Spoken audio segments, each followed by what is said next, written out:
ಎಲ್ಲರಿಗೂ ನಮಸ್ಕಾರ. ನಾನು ಡಾಕ್ಟರ್ ಸುಪ್ರೀತ್ ಅಂತ ಶ್ರೀ ಶಂಕರ ಕ್ಯಾನ್ಸರ್ ಹಾಸ್ಪಿಟಲ್ ಬಸವನಗುಡಿ ಬೆಂಗಳೂರಲ್ಲಿ ಮೆಡಿಕಲ್ ಆಂಕಾಲಜಿಸ್ಟ್ ಆಗಿ ಕೆಲಸ ಮಾಡ್ತಾ ಇದ್ದೀನಿ. ನಾನಿವತ್ತು ಲಂಗ್ ಕ್ಯಾನ್ಸರ್ ಅವೇರ್ನೆಸ್ ಮಂತ್ ಆಗಿರೋದ್ರಿಂದ ನಿಮಗೆಲ್ಲರಿಗೂ ಲಂಗ್ ಕ್ಯಾನ್ಸರ್ ಬಗ್ಗೆ ತಿಳಿಸೋಕ್ಕೆ ಬಂದಿದ್ದೀನಿ.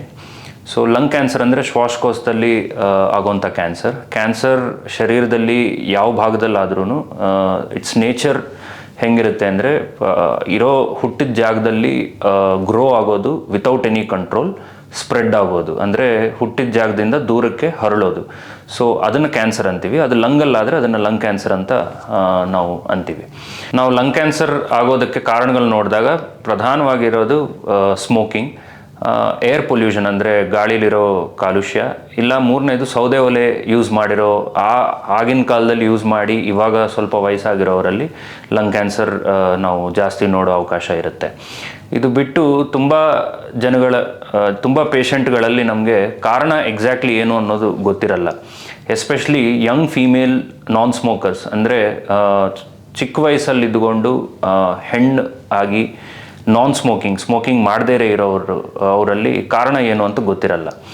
ಸೊ ಅಂಥವರಲ್ಲೂ ಕ್ಯಾನ್ಸರ್ ಆಗೋ ಅವಕಾಶ ಇರುತ್ತೆ. ನೀವು ಲಂಗ್ ಕ್ಯಾನ್ಸರ್ ಲಕ್ಷಣಗಳು ನೋಡಿಕೊಂಡಾಗ ಕಾಮನ್ ಆಗಿ ಕಾಣಿಸೋದು ಒಂದು ಕೆಮ್ಮು, ಡ್ರೈ ಕಾಫ್ ಆಗಲಿ ಇಲ್ಲ ಕೆಮ್ಮು ಜೊತೆಗೆ ಸ್ವಲ್ಪ ರಕ್ತ ಬೀಳೋದಾಗಲಿ ಕಾಣಿಸುತ್ತೆ.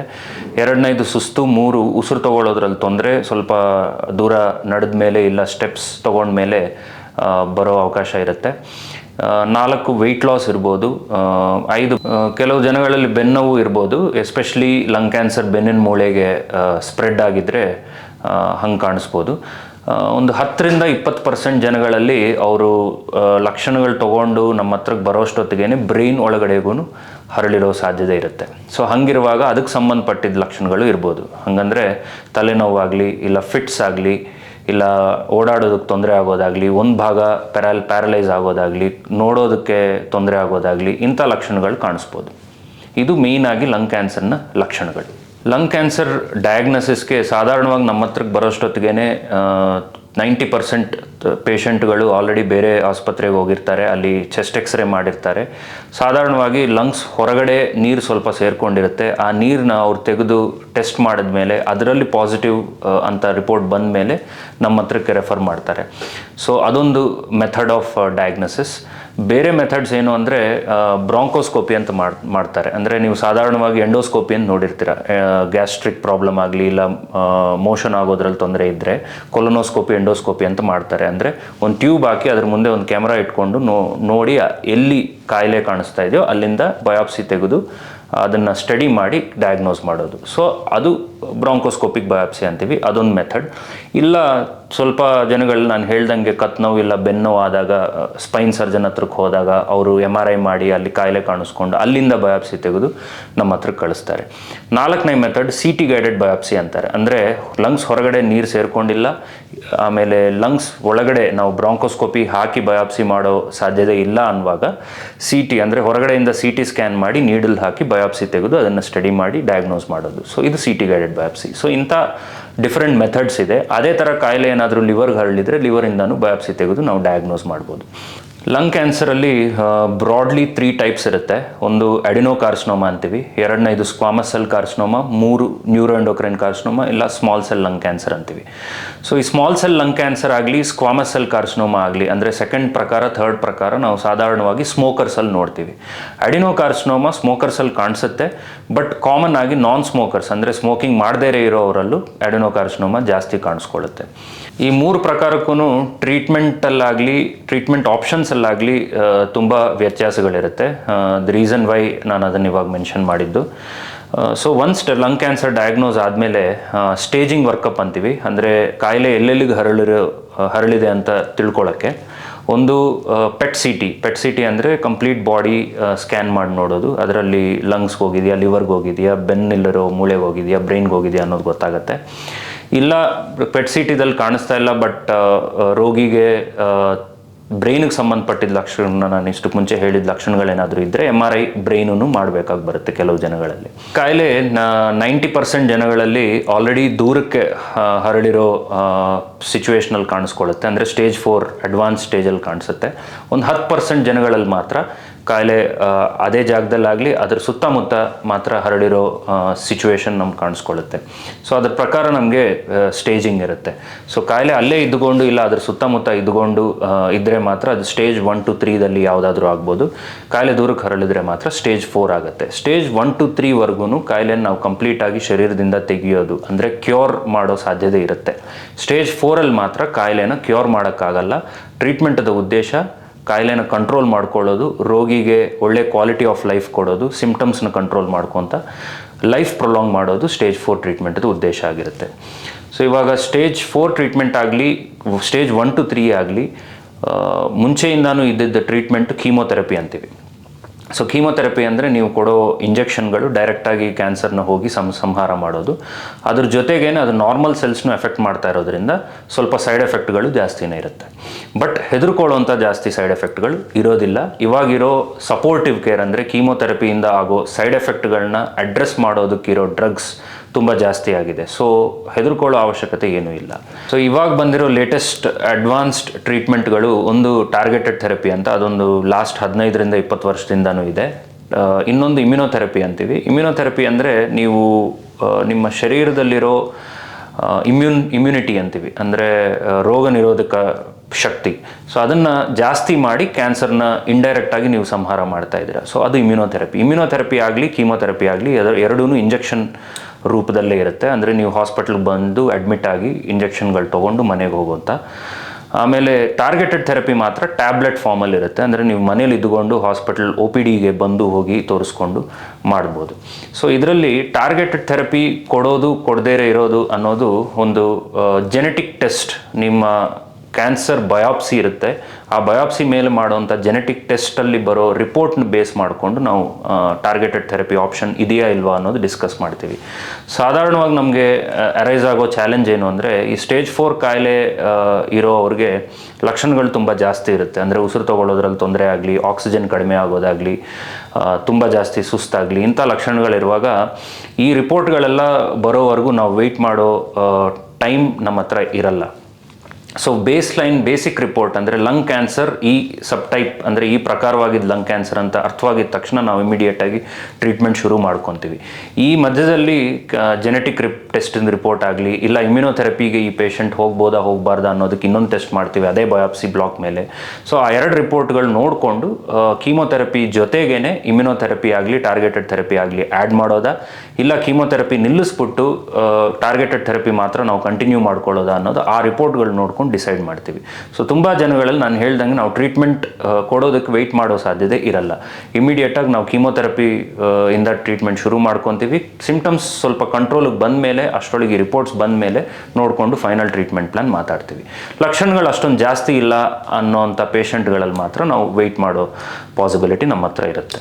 ಎರಡನೇದು, ಬ್ರೈನ್ಗೆ ಆಲ್ರೆಡಿ ಹರಳಿರೋ ಪರಿಸ್ಥಿತಿಯಲ್ಲಿ ರೋಗಿ ನಮ್ಮ ಹತ್ರಕ್ಕೆ ಬಂದರೆ ಫಸ್ಟ್ ನಾವು ರೇಡಿಯೇಷನ್, ಅದಕ್ಕೆ ಸಂಬಂಧಪಟ್ಟಿದ್ದ ಲಕ್ಷಣಗಳಿರುವಾಗ ರೇಡಿಯೇಷನ್ ಕಳಿಸ್ತೀವಿ. ರೇಡಿಯೇಷನ್ ಒಂದು 10 ದಿವಸ 12 ದಿವಸ ಏನೋ ಮಾಡ್ತಾರೆ.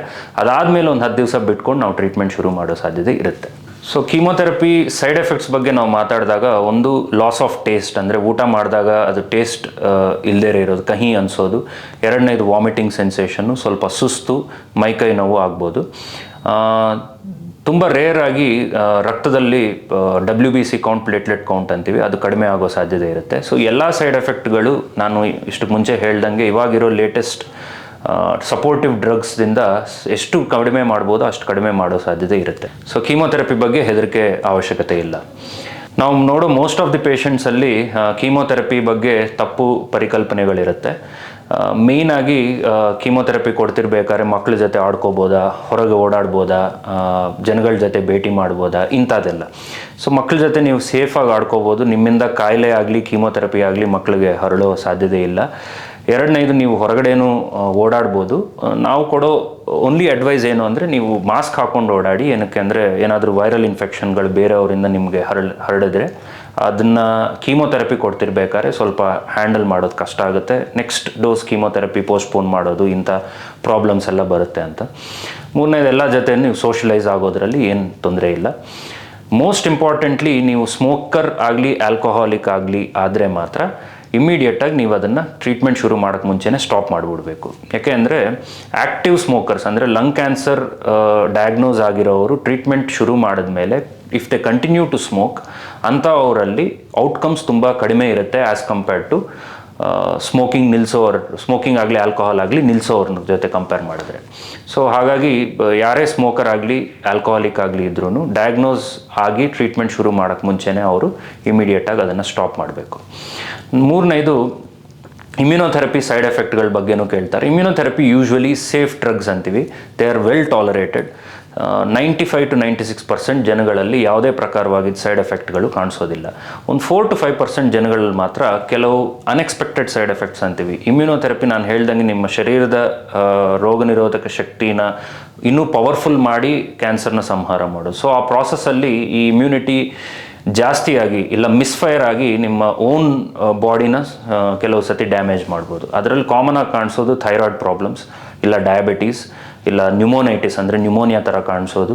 ಈ ಥರ ನಿಮ್ಮ ಶರೀರದಲ್ಲಿ ಯಾವುದೇ ಆರ್ಗ್ಯಾನ್ ಆಗಲಿ ಇಮ್ಯುನೋಥೆರಪಿದಿಂದ ಎಫೆಕ್ಟ್ ಆಗೋ ಸಾಧ್ಯತೆ ಇರುತ್ತೆ. ಬಟ್ ಆ ಚಾನ್ಸಸ್ ತುಂಬ ಕಡಿಮೆ, 3-5% ಜನಗಳಲ್ಲಿ ಮಾತ್ರ ಕಾಣಿಸೋದು.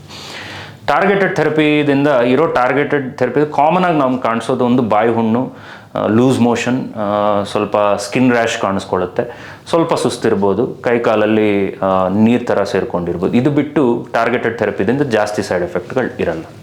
ಸೊ ಟಾರ್ಗೆಟೆಡ್ ಥೆರಪಿದಲ್ಲೂ ಎರಡರ ನಡುವೆನೂ ವ್ಯತ್ಯಾಸ ಕಾಣಿಸ್ಕೊಳ್ಳುತ್ತೆ. ಸೊ ಇದು ಟ್ರೀಟ್ಮೆಂಟ್ ಔಟ್ಲೈನ್. ಸರ್ವೈವಲ್ ಬಗ್ಗೆ ನೋಡಿದಾಗ ಸ್ಟೇಜ್ 1 ಆಗಲಿ ಸ್ಟೇಜ್ 2 ಆಗಲಿ ಲಂಗ್ ಕ್ಯಾನ್ಸರ್ ಡಯಾಗ್ನೋಸ್ ಆದವರು ಆಪರೇಷನ್ ಆಗಿ ಅದಾದಮೇಲೆ ಕೀಮೋಥೆರಪಿ ಅವಶ್ಯಕತೆ ಇದ್ದರೆ ಕೀಮೋಥೆರಪಿ, ಆಮೇಲೆ ಟಾರ್ಗೆಟೆಡ್ ಥೆರಪಿ, ಇಮ್ಯುನೋಥೆರಪಿ ತೊಗೊಂಡು ತುಂಬ ಸಮಯದವರೆಗೂ ಸರ್ವೈವ್ ಆಗಿರೋರು ತುಂಬ ಜನ ಪೇಷಂಟ್ಗಳಿದ್ದಾರೆ. ಬಟ್ ಸ್ಟೇಜ್ 4 ಕಾಯಿಲೆದಲ್ಲಿ ಮಾತ್ರ ಒಂದಾನೊಂದು ಕಾಲದಲ್ಲಿ ಬರೀ ಕೀಮೋಥೆರಪಿ ಮಾತ್ರನೇ ಇರುವಾಗ ಆ್ಯಾವ್ರೇಜ್ ಸರ್ವೈವಲ್ ನಾವು ಮಾತಾಡ್ತಾ ಇದ್ದಿದ್ದು ಅರೌಂಡ್ 8 to 10 months ಮಾತ್ರನೇ. ಇವಾಗ ಈ ಟಾರ್ಗೆಟೆಡ್ ಥೆರಪಿ, ಇಮ್ಯುನೋಥೆರಪಿ ಬಂದ ಮೇಲೆ ಎಷ್ಟೋ ಜನ ಲಂಗ್ ಕ್ಯಾನ್ಸರ್ ಪೇಷಂಟ್ಗಳು ಲಾಂಗ್ ಟರ್ಮ್ ಸರ್ವೈವರ್ಸ್ ಅಂದರೆ 3-5 ವರ್ಷದವರೆಗೂ ಬದುಕಿರೋ ಪೇಷಂಟ್ಗಳಿದ್ದಾರೆ ಸ್ಟೇಜ್ 4 ಕಾಯಿಲೆ ಇಟ್ಕೊಂಡು. ಲಂಗ್ ಕ್ಯಾನ್ಸರ್ ಪ್ರಿವೆನ್ಷನ್ ಬಗ್ಗೆ ಮಾತಾಡಬೇಕು ಅಂದರೆ ಫಸ್ಟ್ ಕಾಸ್, ಮೋಸ್ಟ್ ಇಂಪಾರ್ಟೆಂಟ್ ಕಾಸ್ ಸ್ಮೋಕಿಂಗ್ ಯಾರಾದರೂ ಮಾಡ್ತಿದ್ರೆ ಅದನ್ನು ಇಮಿಡಿಯೇಟಾಗಿ ನಿಲ್ಲಿಸಬೇಕು. ನಮಗೆ ಗೊತ್ತಿರೋದೇ ಲಂಗ್ ಕ್ಯಾನ್ಸರ್ ಮಾತ್ರನೇ ಅಲ್ಲ, ಸ್ಮೋಕಿಂಗಿಂದ ಪ್ರಕಾರವಾಗಿದ್ದ ಕ್ಯಾನ್ಸರ್ಗಳು, ಸ್ಟೊಮಕ್ ಕ್ಯಾನ್ಸರ್ ಆಗಲಿ, ಬ್ರೆಸ್ಟ್ ಕ್ಯಾನ್ಸರ್ ಆಗಲಿ, ಕಿಡ್ನಿ ಕ್ಯಾನ್ಸರ್ ಆಗಲಿ, ಇಲ್ಲ ಕ್ಯಾನ್ಸರ್ ಅಲ್ಲದೇ ಕಾಯಿಲೆಗಳು ಅಂದರೆ ಎಂಫಿಸೀಮಾ ಅಂತೀವಿ, ಹಾರ್ಟ್ ಅಟ್ಯಾಕ್, ಇಂಥದ್ದೆಲ್ಲ ಕಾಣಿಸ್ಕೊಳ್ಳುತ್ತೆ. ಸೊ ಸ್ಮೋಕಿಂಗ್ ಅನ್ನೋದು ತುಂಬ ಡೇಂಜರಸ್. ಸೊ ಅದನ್ನು ಇಮಿಡಿಯೇಟಾಗಿ ಯಾರಾದರೂ ಮಾಡ್ತಾಯಿದ್ರೆ ನಿಲ್ಲಿಸಬೇಕು. ಎರಡನೇದು, ನೀವು ಸ್ಮೋಕಿಂಗ್ ಮಾಡೋದ್ರಲ್ಲದೇ ನಿಮ್ಮ ಫ್ಯಾಮಿಲಿ ಆಗಲಿ, ಫ್ರೆಂಡ್ಸ್ ಆಗಲಿ ಅವ್ರಿಗೂ ನಿಮ್ಮ ಸ್ಮೋಕ್ ಎಕ್ಸ್ಪೋಸ್ ಮಾಡ್ತಿದ್ರೆ. ಸೊ ಹಾಗಾಗಿ ಅವರೂ ಕ್ಯಾನ್ಸರ್ ರಿಸ್ಕಲ್ಲಿರ್ತಾರೆ, ಎಸ್ಪೆಷಲಿ ಲಂಗ್ ಕ್ಯಾನ್ಸರ್. ನಮ್ಗೆ ಗೊತ್ತಿರೋ ಎಷ್ಟೋ ಜನ ಪೇಷಂಟ್ಗಳು ಫೀಮೇಲ್ ನಾನ್ ಸ್ಮೋಕರ್ಸ್, ಮ್ಯಾರಿ ಆಗಿರೋರು, ಹಸ್ಬೆಂಡ್ ಸ್ಮೋಕರ್ ಆಗಿರೋರು ಲಂಗ್ ಕ್ಯಾನ್ಸರ್ ಡಯಾಗ್ನೋಸ್ ಆಗಿ ಬಂದಿದ್ದಾರೆ. ಅವ್ರನ್ನ ಕೇಳಿದಾಗ ನೀವು ಸ್ಮೋಕ್ ಮಾಡ್ತೀರಾ ಅಂತ ಕೇಳಿದಾಗ ಅವರು ಡಿನೈ ಮಾಡಿದ್ರು, ಅಂದರೆ ನಾವು ಸ್ಮೋಕ್ ಮಾಡಲ್ಲ ಅಂತ ಹೇಳಿದ್ರು. ಇನ್ನೂ ಜಾಸ್ತಿ ನಾವು ಕೇಳಿದಾಗ ಅವ್ರ ಹಸ್ಬೆಂಡ್ ಆಗಲಿ, ಅವ್ರ ಫ್ಯಾಮಿಲಿ ಇಲ್ಲ ರಿಲೇಟಿವ್ಸ್ ಯಾರಾದರೂ ಸ್ಮೋಕ್ ಮಾಡಿ ಅವ್ರಿಗೆ ಇವ್ರು ಎಕ್ಸ್ಪೋಸ್ ಆಗಿದ್ದಾರೆ ಅನ್ನೋ ವಿಷಯ ನಮ್ಗೆ ತಿಳಿಸ್ತಾರೆ. ಸೊ ಇದನ್ನು ಪ್ಯಾಸಿವ್ ಸ್ಮೋಕಿಂಗ್ ಇಲ್ಲ second hand and third hand smoking ಅಂದರೆ ನೀವು ಒಂದು ರೂಮಲ್ಲಿ ಕೂತ್ಕೊಂಡು ಸ್ಮೋಕ್ ಮಾಡಿದಾಗ ಆ ಸ್ಮೋಕ್ ಪಾರ್ಟಿಕಲ್ಸ್ ಹೋಗಿ ಕರ್ಟನ್ ಮೇಲಾಗಲಿ ಇಲ್ಲ ಟೇಬಲ್ ಮೇಲಾಗಲಿ ಡಿಪಾಸಿಟ್ ಆದರೆ ಅದನ್ನು ಟಚ್ ಮಾಡಿ ಅದನ್ನು ಇನ್ಹೇಲ್ ಮಾಡಿದ್ರೆ ಬೇರೆಯವರು ನಾನ್ ಸ್ಮೋಕರ್ ಆಗಿದ್ರು ಅವ್ರಿಗೂ ಲಂಗ್ ಕ್ಯಾನ್ಸರ್ ಆಗೋ ಸಾಧ್ಯತೆ ಇದೆ. ಸೊ ಸೌದೆ ಒಲೆನೂ ಇವಾಗ ತುಂಬ ರೇರ್ ಆಗಿದೆ. ಮೆಜಾರಿಟಿ ಜನಗಳು ಗ್ಯಾಸ್ ಸ್ಟವ್ಗೆ ಶಿಫ್ಟ್ ಆಗಿದ್ದಾರೆ. ಬಟ್ ಇನ್ನೂ ಕೆಲವು ಕಡೆ ಸೌದೆ ಒಲೆ ಯೂಸ್ ಮಾಡ್ತಿದ್ದಾರೆ. ಸೊ ಅಂಥವ್ರು ಯಾರಾದರೂ ಇದ್ರೂ ಇಮಿಡಿಯೇಟಾಗಿ ಅದನ್ನು ಯೂಸ್ ಮಾಡೋದು ನಿಲ್ಲಿಸಬೇಕು, ಗ್ಯಾಸ್ ಸ್ಟವ್ಗೆ ಸ್ವಿಚ್ ಓವರ್ ಆಗಬೇಕು. ಸೊ ಲಂಗ್ ಕ್ಯಾನ್ಸರ್ ಅಂದರೆ ಮುಂಚೆ ಇದ್ದಿದ್ದ ಥರ ಡೆತ್ ಸೆಂಟೆನ್ಸ್ ಅಲ್ವೇ ಅಲ್ಲ. ಟ್ರೀಟ್ಮೆಂಟ್ ಕರೆಕ್ಟಾಗಿ ತೊಗೊಂಡು ಹೇಳಿದ ಪ್ರಿಕಾಷನ್ಸ್ ಎಲ್ಲ ಕರೆಕ್ಟಾಗಿ ಫಾಲೋ ಅಪ್ ಡಾಕ್ಟರ್ ಹತ್ರ ಫ್ರೀಕ್ವೆಂಟಾಗಿ ಭೇಟಿ ಮಾಡಿ ಹೋಗ್ತಾ ಇದ್ದರೆ ನೀವು ಲಾಂಗ್ ಟರ್ಮ್ ಸರ್ವೈವರ್ ಆಗಿ ಇರ್ಬೋದು.